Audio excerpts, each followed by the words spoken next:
guys, kembali lagi ke channel YouTube Fili Halim di vlog baca Alkitab setiap hari. Hari ini kita akan lanjutkan bacaan kita ya di 2 Samuel pasal 9 sampai pasal 9, 10, 11, 12 sampai pasal 12 ya. 4 pasal ya guys. Sebelumnya kita akan berdoa dulu ya. Tuhan, terima kasih buat pagi hari ini. Engkau telah memberikan kami kesehatan, Tuhan. Dan juga Tuhan, kami berdoa untuk setiap kami yang sedang sakit ataupun yang tidak enak badan. Engkau berikan dia, Tuhan, kesembuhan, apapun yang dia minum, apapun yang dia rasakan, Tuhan, agar Engkau berikan kesembuhan, pemulihan pada tubuhnya. Terima kasih Tuhan. Sebentar kami ingin membaca sebagian dari kebenaran firman-Mu, Tuhan Yesus. Tuhan Yesus, agar Engkau ubahkan hati kami, agar kami memiliki hati yang baru, pikiran dan perasaan yang baru. Terima kasih Tuhan. Jamah setiap kami Tuhan, agar kami boleh Engkau urapi Tuhan, agar kami memiliki hati ketenangan, agar kami memiliki sukacita dan damai sejahtera di mana kami berada. Dalam nama Tuhan Yesus. Amin. Pasal 9 Pasal 9 Daud dan Mefiboset. Berkatalah Daud, masih adakah orang yang tinggal dari keluarga Saul? Maka aku akan menunjukkan kasihku kepadanya oleh karena Yonatan. Adapun keluarga Saul mempunyai seorang hamba yang bernama Ziba. Ia dipanggil menghadap Daud. Lalu raja bertanya kepadanya, "Engkaukah Ziba?" Jawabnya, hamba tuanku. Kemudian berkatalah raja, "Tidak adakah lagi orang yang tinggal dari keluarga Saul? Aku hendak menunjukkan kepadanya kasih yang dari Allah." Lalu berkatalah Ziba kepada raja, "Masih ada seorang anak laki-laki Yonatan yang cacat kakinya." Tanya raja kepadanya, "Di manakah ia?" Jawab Ziba kepada raja, "Dia ada di rumah Makir bin Amil di Lodebar." Sesudah itu Raja Daud menyuruh mengambil dia dari rumah Makir bin Amil dari Lodebar. Dan Mefiboset bin Yonatan bin Saul masuk menghadap Daud. Ia sujud dan menyembah. Kata Daud, "Mefiboset." Jawabnya, "Inilah hamba tuanku."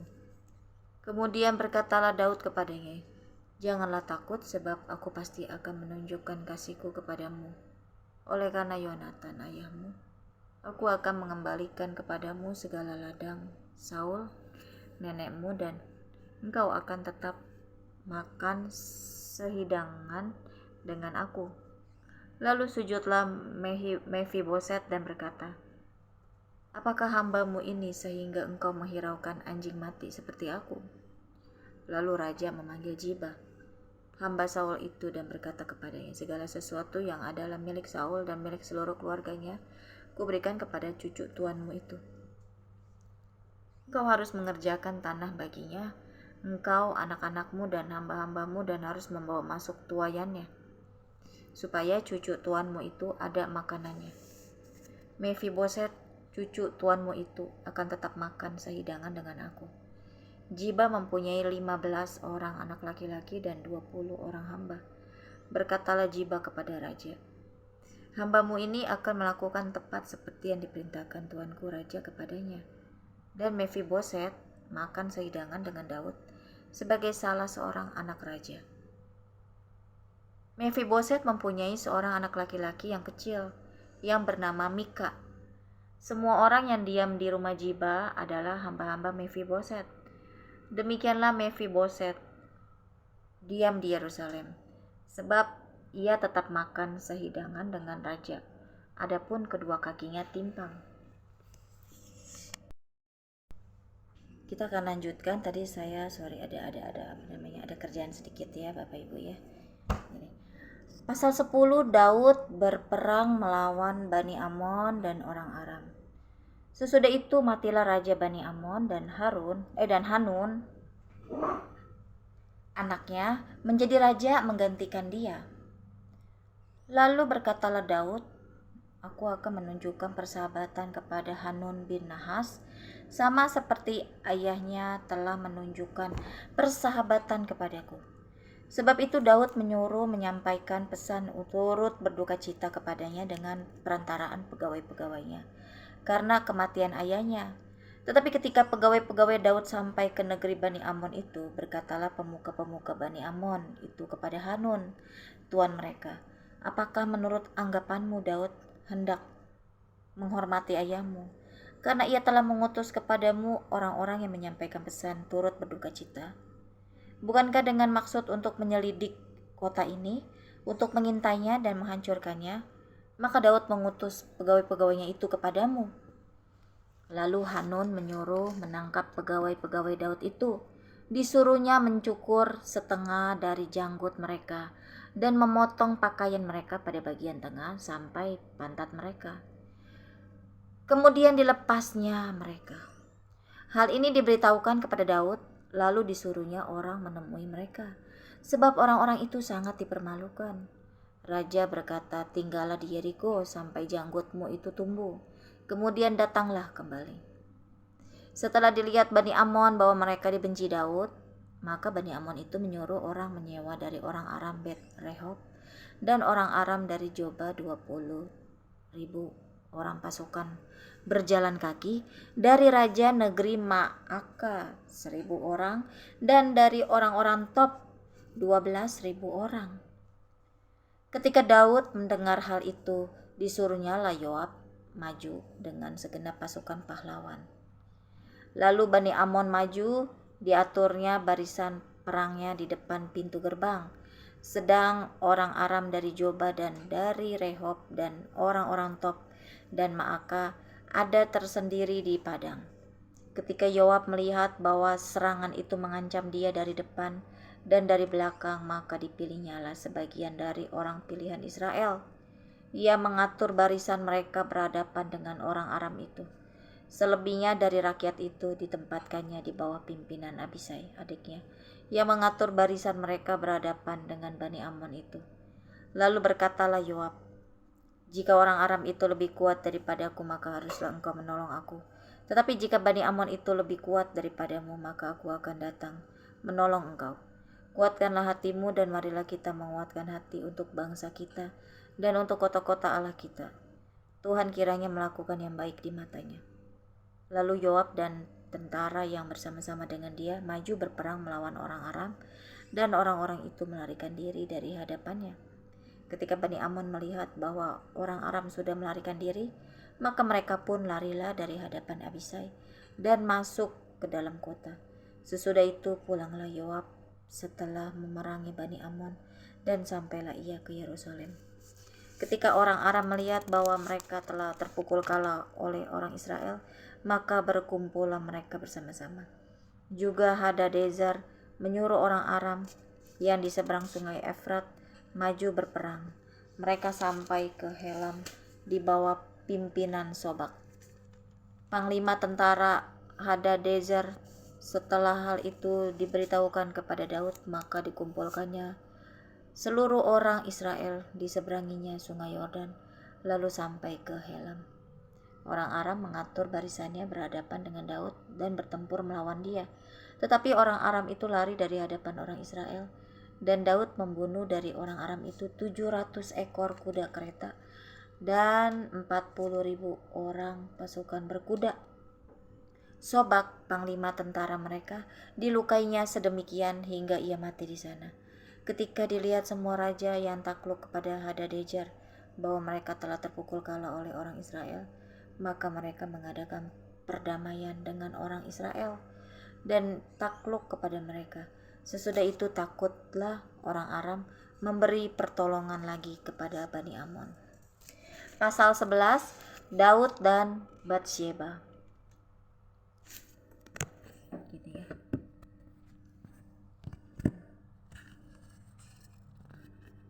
Pada pergantian tahun, pada waktu raja-raja biasanya maju berperang, maka Daud menyuruh Yoab maju beserta orang-orangnya dan seluruh orang Israel. Mereka memusnahkan Bani Amon dan mengepung kota Raba. sedang Daud sendiri tinggal di Yerusalem. Sekali peristiwa pada waktu petang, ketika Daud bangun dari tempat pembaringannya, lalu berjalan-jalan di atas soto istana. Tampak kepadanya dari atas soto itu seorang perempuan sedang mandi.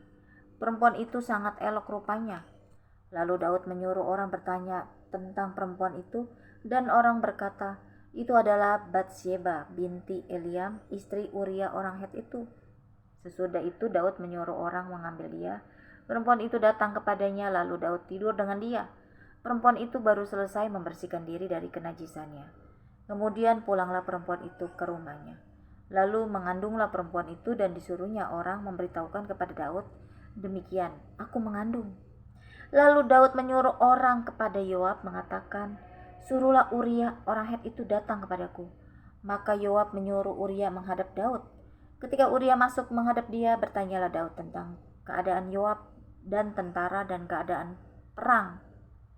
Daud kepada Uria, pergilah ke rumahmu dan basuhlah kakimu. Ketika Uria keluar dari istana, maka orang menyusul dia dengan membawa hadiah raja. Tetapi Uria membaringkan diri di depan pintu istana bersama-sama hamba tuannya dan tidak pergi ke rumahnya. Diberitahukan kepada Daud bahwa Uria tidak pergi ke rumahnya. Lalu berkatalah Daud kepada Uria, bukankah engkau baru pulang dari perjalanan? Mengapa engkau tidak pergi ke rumahmu?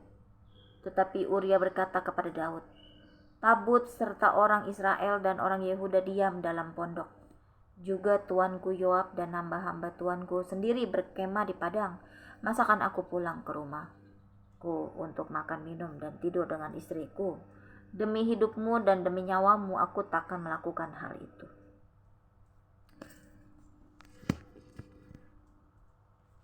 Kata Daud kepada Uria, tinggallah hari ini di sini. Besok aku akan melepas engkau pergi. Jadi Uria tinggal di Yerusalem pada hari itu. Keesokan harinya, Daud memanggil dia untuk makan dan minum dengan dia, dan Daud membuatnya mabuk. Pada waktu malam, keluarlah Uria untuk berbaring tidur di tempat tidurnya bersama-sama hamba-hamba tuannya. Ia tidak pergi ke rumahnya. Paginya Daud menulis surat kepada Yoab dan mengirimkannya dengan perantaraan Uria. Ditulisnya dalam surat itu demikian, tempatkanlah Uria di barisan depan dalam pertempuran yang paling hebat. Kemudian kamu mengundurkan diri daripadanya, supaya ia terbunuh mati. Pada waktu Yoab mengepung kota Raba, ia menyuruh Uria pergi ke tempat yang diketahuinya ada lawan yang gagah perkasa.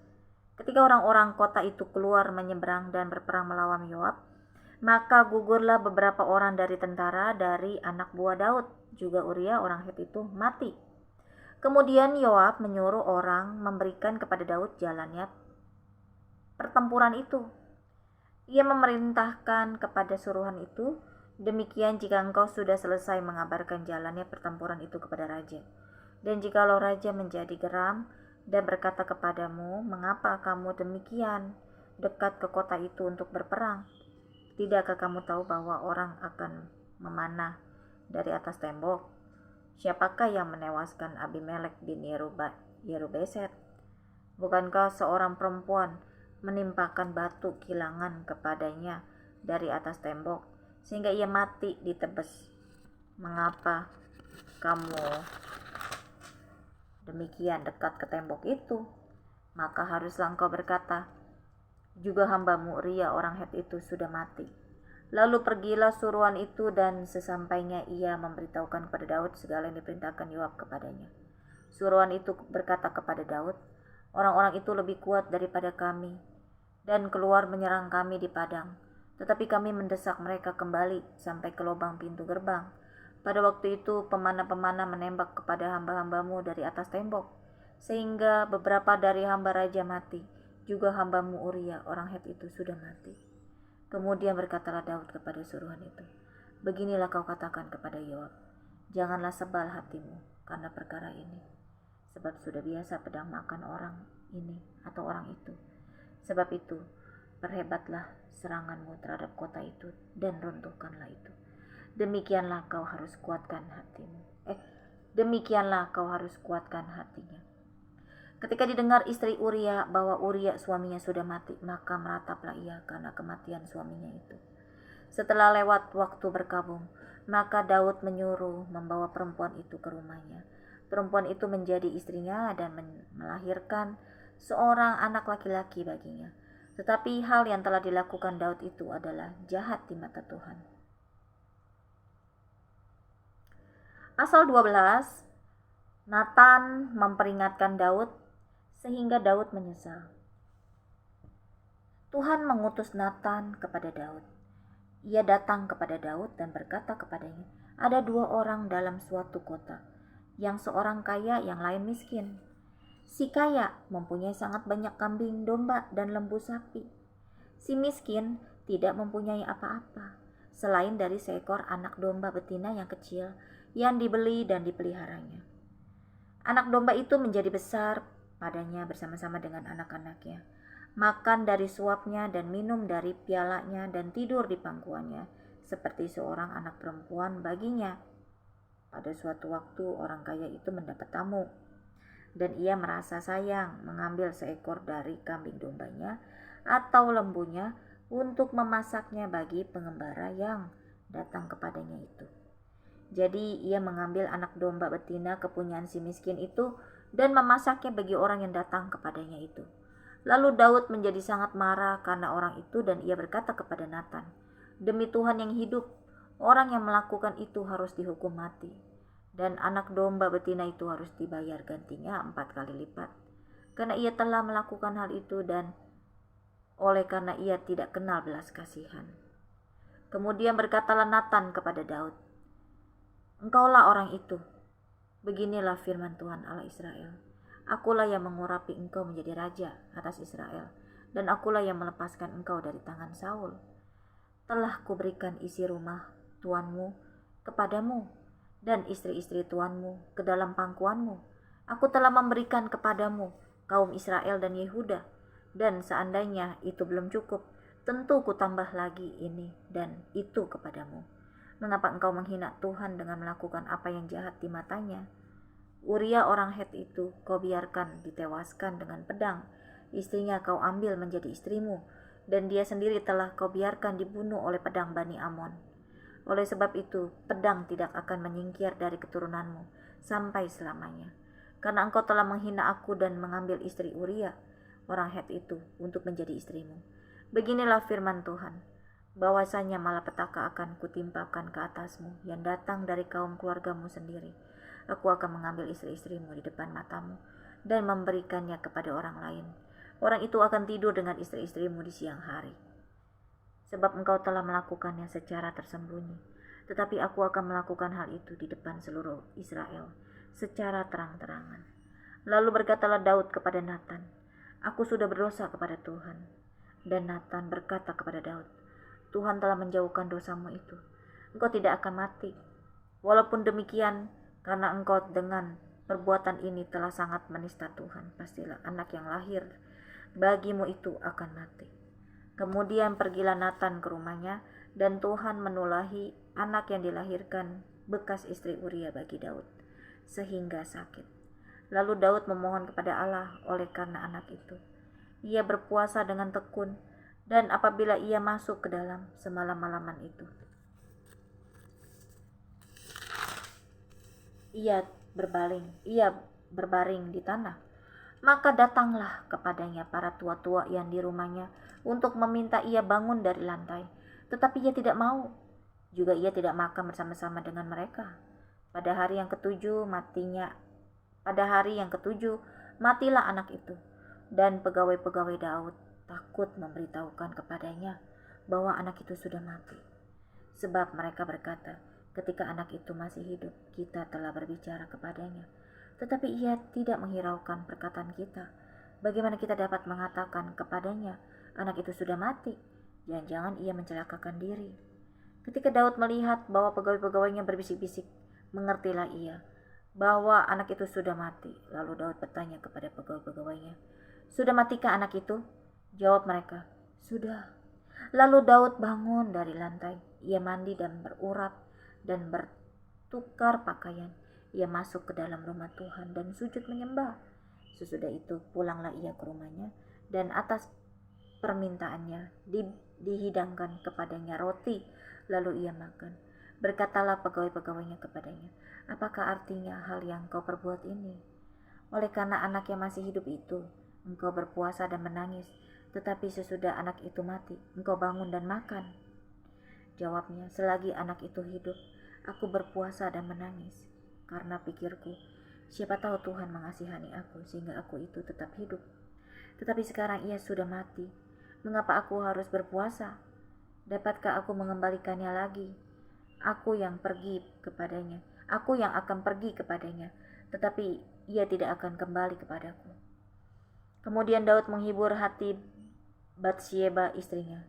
Ia menghampiri perempuan itu dan tidur dengan dia, dan perempuan itu melahirkan seorang anak laki-laki. Lalu Daud memberi nama Salomo kepada anak itu.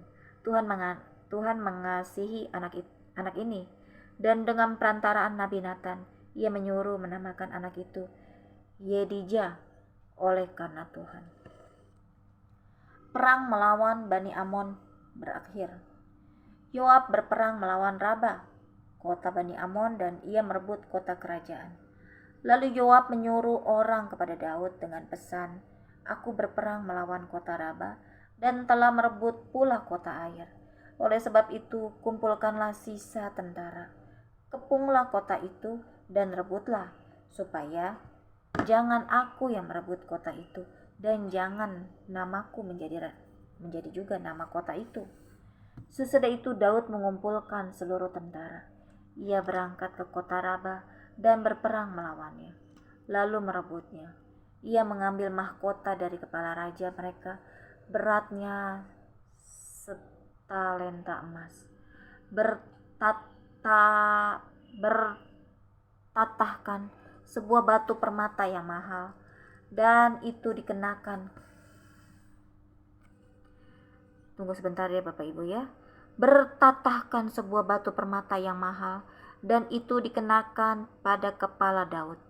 Juga diangkutnya banyak sekali jarahan dari kota itu. Penduduk kota itu diangkutnya dan dipaksanya bekerja dengan gergaji, penggerek besi dan kapak. Juga dipekerjakannya mereka di tempat pembuatan batu bata. Demikianlah juga diperlakukan Daud segala kota Bani Amon.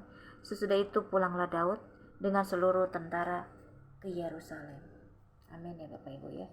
Kita sudah selesai baca Alkitabnya.